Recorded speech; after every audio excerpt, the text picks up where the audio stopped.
las pruebas y las crisis en nuestras vidas.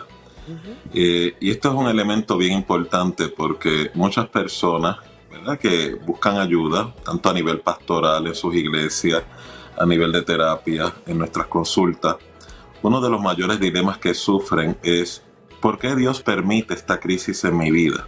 ¿Por qué las crisis no se apartan de mi experiencia de vida? Y es bien interesante porque algunas personas tienen un concepto o una idea o inclusive una teología. Por ejemplo, doctor, si yo me porto bien, yo hago todo lo que Dios dice, ¿por qué Dios permite esta crisis en mi vida? O por ejemplo, ¿por qué Dios permite esta situación si es cuando más lo estoy buscando? Y es que es bien importante que entendamos, muchas veces Dios permite la crisis y la prueba como una experiencia de formación espiritual. Sí. Y también una forma de ir desarrollando nuestro crecimiento y madurez psicológico y emocional. Así que es bien importante que cuando usted esté en crisis y en prueba, vea el bienestar, el beneficio detrás de la crisis. Y lo primero que quiero sugerir es que cuando usted esté enfrentando crisis y prueba, no olvide: Dios está en control, ese Dios providencial. No importa tus circunstancias, guarda de ti, ya previó, ya pudo ver la crisis que se avecinaba en tu vida y ha hecho provisión. ¿Y por qué le digo esto, Lourdes? Porque tenemos la tendencia como que cuando estamos en medio de la prueba o la crisis, empezar a cuestionar dónde está Dios. Dios está en el mismo lugar de siempre, está en control. Y es que muchas veces nosotros somos los que retiramos esa providencia, ese dominio de Dios en nuestras mentes y en nuestras circunstancias. Así es, me fascina la expresión el Dios providencial en tus circunstancias. Yo creo que en esta mañana esa línea de pensamiento debiera estar, porque desconocemos, ¿verdad?, cuántas personas que nos están escuchando ahora mismo estén siendo descritas como lo está haciendo, ¿verdad?, lo está diciendo usted. Pero aprendamos a ver a Dios de esa manera. A veces vemos a Dios solamente como esa persona que escucha. Oye, pero el que atiende es el mismo. Es el Dios que te escucha, que te entiende y que te atiende. Y le añado a esas palabras, Lourdes, mucha gente tiene su concepto de padre como el padre terrenal. A lo mejor un padre castigador, condenador, que regaña, ese concepto. Entonces pensamos que está ahí listo para decir: ajá, te cogí. Exacto. No bien, como el padre bien, ajá, doctor. Y es bien importante eso que tú mencionas, Esteban, porque en muchas ocasiones cuando la gente está enfrentando crisis de salud, pruebas económicas, situaciones adversas familiares, algo ocurre en su psiquis, en su mente, donde comienzan a experimentar lo que se llama desamparo. Y el desamparo, ese espíritu, esa experiencia emocional, muchas veces genera soledad, tristeza, vulnerabilidad. Y es por eso que es bien importante que usted tenga bien claro, Dios sigue en control, Dios sigue siendo providencial, va a seguir haciendo provisión en medio de tu escasez o necesidad.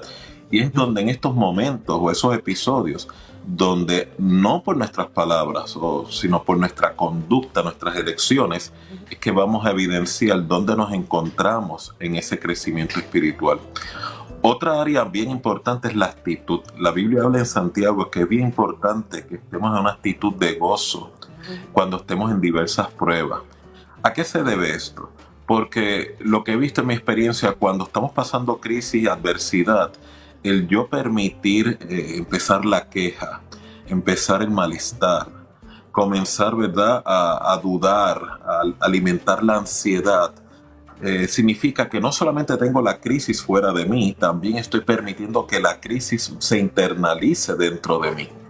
Y una de las mejores estrategias espirituales, como también de salud emocional y mental, es que ante la adversidad usted comienza una actitud de gratitud. Ejemplo, está pasando por momentos difíciles. Señor, te doy gracias porque estás en control. Amén. Señor, te doy gracias porque hay un propósito detrás que no lo entiendo, no lo veo, pero no necesito ni verlo ni entenderlo porque tu escritura me dice que Dios está en control, de que tengo que saludar mi milagro sin haberlo visto.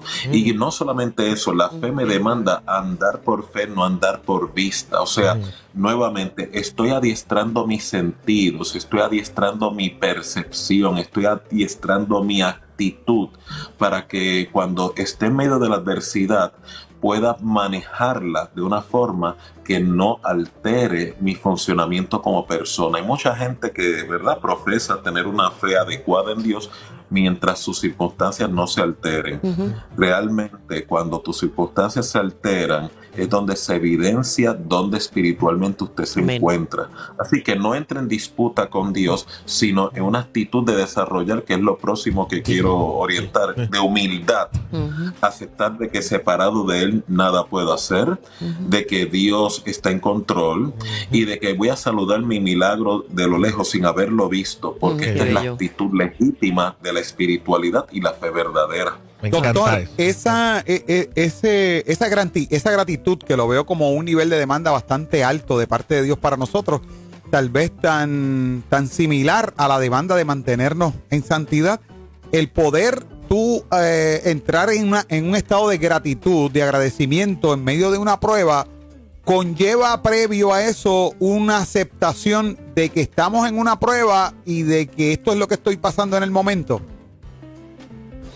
Sí, exactamente. El yo poder reconciliarme con mi realidad. Hay mucha gente que en las crisis entra en una fe que es fingida. Cuando digo fe fingida, es que yo sé que Dios está en control, pero yo sigo en ansiedad. Yo sé que Dios provee, pero sigo en un estado de desesperación. Recuerden, Dios utiliza la adversidad para darnos evidencia donde nos encontramos en nuestra peregrinación espiritual. Si usted no se da la oportunidad de poder permitir que Dios sea soberano en medio del horno de fuego, en medio de la adversidad, es muy probable que entonces la fe de usted no ha sido probada. Y si no ha sido probada, usted está en riesgo que cuando surja adversidad, surjan momentos de crisis, usted, la misma forma eufórica que confesaba creerle a Dios, usted se puede tornar rebelde, puede inclusive entrar en disputa con Dios, o inclusive muchas personas se han vuelto hasta incrédulas, no porque Dios les ha fallado, es que tienen la teología, el conocimiento de Dios equivocado. Van descubriendo que la relación que tienen con Dios es como si Él fuera un sirviente, es como si fuera un genio que le conceda, ¿verdad?, las peticiones que quiera, cuando las escrituras dicen que no recibimos porque no sabemos pedir, y cuando pedimos, pedimos mal. Así que es bien importante que usted se dé la oportunidad de desarrollar humildad. Humildad es la apertura a reinventarme, la apertura a reconocer que estoy equivocado, la apertura de descubrir que a lo mejor no dependo ni confío de Dios como yo pensaba. Después de todo, no hay ningún pecado en reconocer que me falta la fe. No hay ninguna contrariedad en yo reconocer que mi fe está débil o frágil. Todo lo contrario. Esto es lo que me permite revisar mis creencias, revisar mi compromiso y poder evidenciar el cuidado de Dios. Y lo más importante, y con esto me despido, la prueba Dios la permite para quitarnos el control que muchas veces adictivamente llevamos sobre la vida. Por eso la Biblia dice que la prueba produce paciencia. Y cuando hablamos de la paciencia significa pierdo el control de lo que yo interpreto que tenía control, pierdo la predicción de mis circunstancias, pierdo la rutina que experimentaba. Y muchas veces Dios utiliza esos episodios para que miremos hacia arriba, nuestra confianza sea ubicada en Dios y no en nuestros recursos, ni en nuestra justicia, ni en nuestras conexiones. Es por eso que en algunas ocasiones Dios permite que usted camine un desierto. ¿Cuál es el propósito del desierto?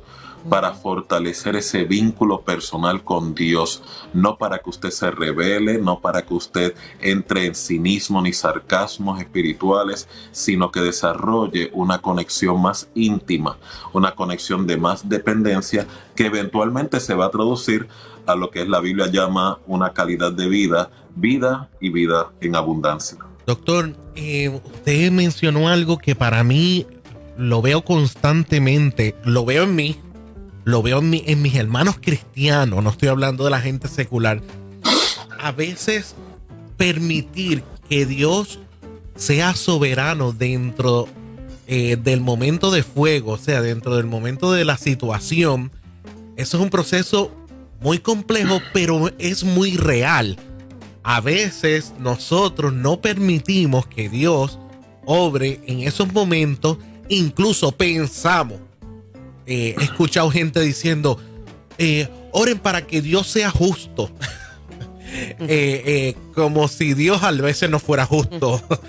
Entonces, es que no le permitimos que en medio del fuego opere su soberanía, que ahí tenemos que reconocer que nosotros somos seres humanos y no estamos viendo todos los ángulos en donde Dios está operando, trabajando, en qué área, cuál es mi futuro, cuál fue mi pasado también, qué está pasando, y queremos como que tomar control. No entendemos esa parte. ¿Por qué? Y estoy hablándole a nuestros hermanos cristianos, que esa fe de decir, no, yo tengo fe. Ok, pero la fe es poner la confianza en Dios y permitir que su soberanía, su poder, su manifestación opere en todas las áreas de nosotros. Porque nuestra ansiedad domina en esos procesos. Aparte de que somos seres humanos. Precisamente, muy buena observación, Esteban.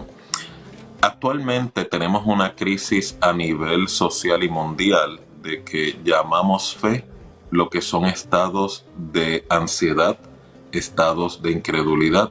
A esto me refiero, usted va a encontrar muchas personas que verbalmente confiesan creer a Dios, pero a nivel del corazón, a nivel del comportamiento, a nivel del estilo de vida, no creen en Dios, están en crisis. Es como si están más promoviendo una experiencia religiosa que una experiencia relacional con Dios. Y el Espíritu Santo detecta estas contrariedades en cada individuo. Por lo tanto, muchas veces Dios utiliza la prueba para invitarnos a llevarnos a un proceso que se llama procesos introspectivos, reflexionar en nuestros corazones. O sea, mira la mención y la condición que te estoy estableciendo. Una invitación. No toda persona en la crisis reflexiona. No toda persona en la crisis entra en meditación. No toda persona en la crisis se mira por dentro para adjudicar y reconocer responsabilidad. Por eso vas a encontrar que muchas de las personas que sufren y experimentan mucha alteración en medio de las pruebas son personas que siempre están mirando para afuera, para afuera, para afuera. Miran la paja ajena, miran las circunstancias de otros, se ven como víctimas y no desarrollan lo que se llama dominio, potestad, gobierno, autoridad sobre su mundo interno y sobre las circunstancias. ¿Y por qué esto es bien importante que las personas que están buscando de Dios lo consideren? Porque hay dos señales y hay dos controversias que están dominando el siglo presente. Cristo advirtió, y con esto concluyo, que cuando Él retorne, el amor de muchos se va a enfriar. Y si no avanza en llegar, la fe de muchos se enfriará. Amén. Lo cual significa, va a haber una crisis de caridad entre las personas que profesan una espiritualidad y va a haber una crisis de confianza en Dios entre estas mismas personas. Pues qué mejor taller, qué mejor escuela formativa que el Espíritu Santo utiliza a través de la prueba. Amén, para potencializar nuestra fe y a la misma vez poder desarrollar la caridad en Cristo Jesús. El mensaje es claro, contundente.